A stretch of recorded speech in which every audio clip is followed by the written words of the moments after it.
Perseverance. It is only by reflection that we derive a just appreciation of the value of perseverance.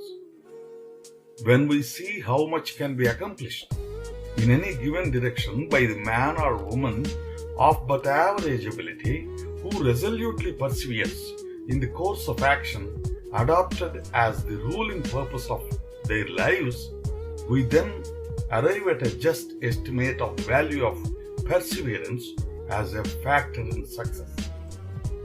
The old fable of the hare and the tortoise only exemplifies a truth which we are all ready to admit when we once stop to admire those stupendous works of nature and art which proclaim in no uncertain tones the triumph of perseverance. All the performances of human art at which we look with praise or wonder are instances of the resistless force of perseverance. It is by this that the quarry becomes a pyramid. It is by this the Colosseum of Rome was built, and it was that enclosed in adamant the Chinese Empire. One man's individual exertion seems to go for nothing. If a person were to compare the result of one man's work with the general design and last result, he would be overwhelmed by the sense of their disproportion. Yet these petty operations, incessantly continued, in time surmount the greatest difficulties. Mountains are elevated and oceans bounded by the slender force of human beings. How many men who have won well-nigh imperishable renown in the world of literature, science, or art owe all their greatness to persevering efforts? How many of those whom the world calls geniuses can exclaim with Newton that they owe all their greatness to persevering efforts, and whatever they may have been able to accomplish more than ordinary has been solely by virtue of perseverance? They were the sons of unremitting industry and toil. They were once as weak and helpless as any of us, once as destitute of wisdom and power as an infant. Once the very alphabet of that language which they have wielded with such magic effect was unknown to them. They toil long to learn it, to get its sounds, understand its deeper fancies, and longer still to obtain the secret of its highest charm and mightiest power. And yet, even longer for those living glorious thoughts which they bade it bear to an astonished and admiring world. Their characters, which are now given to the world and will be to millions yet unborn as patterns of greatness and goodness, were made by that untiring perseverance which marked their whole lives. From childhood to age, they knew no such word as fail. Defeat only gave them power. Difficulty only taught them the necessity of redoubled exertions.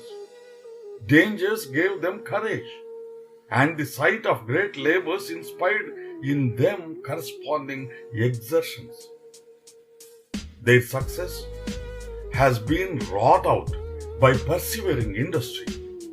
It has been said by shrewd observers that successful men owe more to their perseverance than to their natural powers, their friends, or the favorable circumstances around them. Genius will falter by the side of labor. Great powers will give place to great industry. Talents are desirable, but perseverance is more so. It will make mental powers, or at least strengthen those already made. This should teach a great lesson of patience to those who are so nearly ready to sink in despair and have grown weary in their strivings for better things. For one who faints not, but resolutely takes up the work of life and perseveringly continues his exertion, It is possible for him to reach almost any height to which his ambition may point. Some of the great works of literature in which are stored away great masses of information are the results of persevering efforts before which many minds would have failed. Gibbon consumed 19 years in writing his masterpiece. How many would have had the courage to persevere that length of time, though certain of success at last? Courage, when combined with energy and perseverance, will overcome difficulties apparently insurmountable. Perseverance, working in the right direction and when steadily practiced, even by the most humble, will rarely fail of its reward. It inspires in the minds of all fair-minded people a friendly feeling. Who will not befriend the persevering, energetic youth, the fearless man of industry? Who is not a friend to him who is a friend to himself? He who perseveres in business amidst hardships and discouragements will always find ready and generous friends in time of need. He who will persevere in a course of wisdom, rectitude, and benevolence is sure to gather round him friends who will be true and faithful. Go to the men of business, of work, of influence, and ask them who shall have their confidence and support. They'll tell you, the men who falter not by the wayside, who toil on in their calling against every barrier, whose eyes are upward and whose motto is Excelsior. These are the men to whom they give their confidence. But they shun the lazy, the indolent, the fearful and faltering. They would as soon trust the wind as such men. If you would win friends, be steady and true to yourself. Be the unfailing friend of your own purpose. Stand by your own character, and others will come to your aid. Almost every portion of the earth teems with works which show what man has been able to effect in the physical world by means of perseverance. Calculate, if you can, the efforts required to build the pyramids of Egypt. Can you conceive of a more enduring monument to the triumph of perseverance than that? Look at nature. She has 1,000 voices teaching lessons of perseverance. The lofty mountains are wearing down by slow degrees. The ocean is gradually but surely filling up by deposits from its 1,000 rivers and by the labors of a little insect so small as to be almost invisible to the naked eye. Every shower that sweeps over the surface of the country tends to bring the hills and the mountains to the level of the plains. Nature has but one lesson on this subject, and that is persevere. More depends upon active perseverance than upon genius, says a common sense author upon this subject. Genius unexerted is no more genius than a bushel of acorns is a forest of oaks. There may be epics in men's brains, just as there are oaks in acorns. But the tree and the book must come out before we can measure them. Firmness of purpose is one of the most necessary sinews of character and one of the best instruments of success. Without it, genius wastes its efforts in a maze of inconsistencies. It gives power to weakness and opens to poverty the world's mark.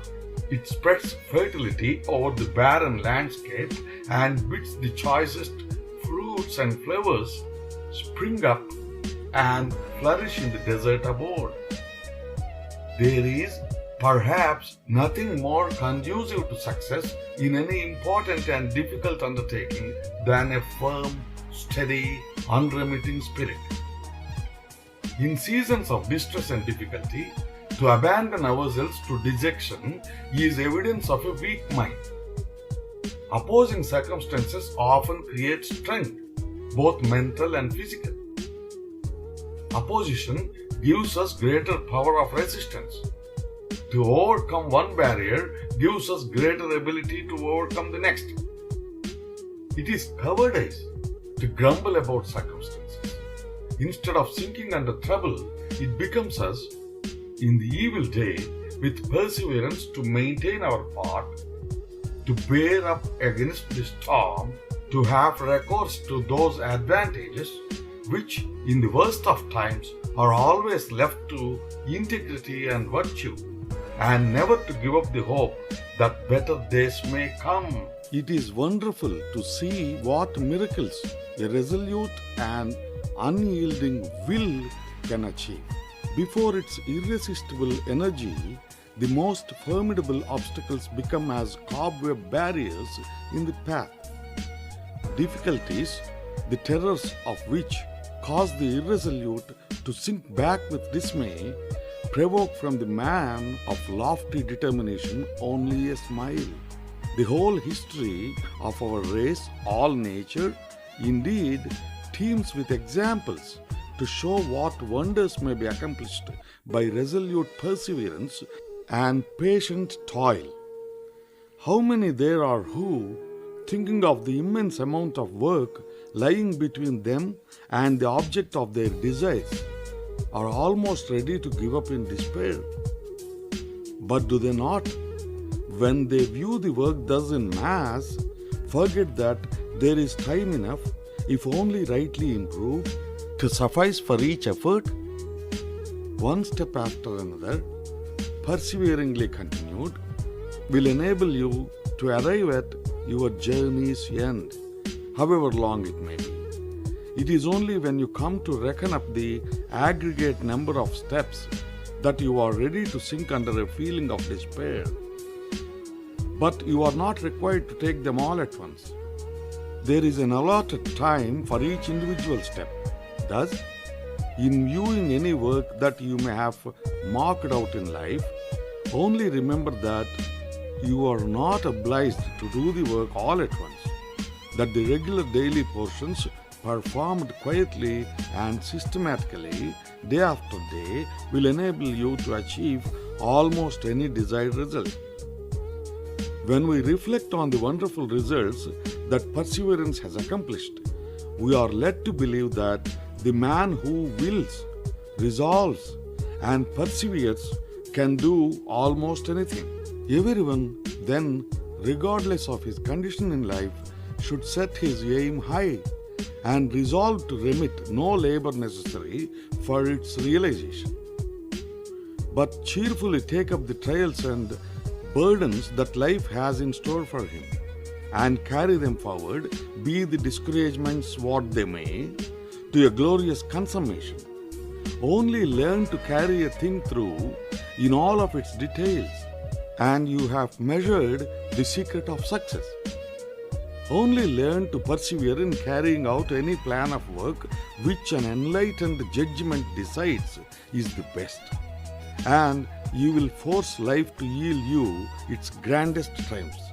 There is almost no limit to what you can achieve if you thus govern your actions and make all your exertions contribute to the fulfilling of some great purpose of life, which you took up with a brave heart and with a determination to persevere therein until success crowns your efforts.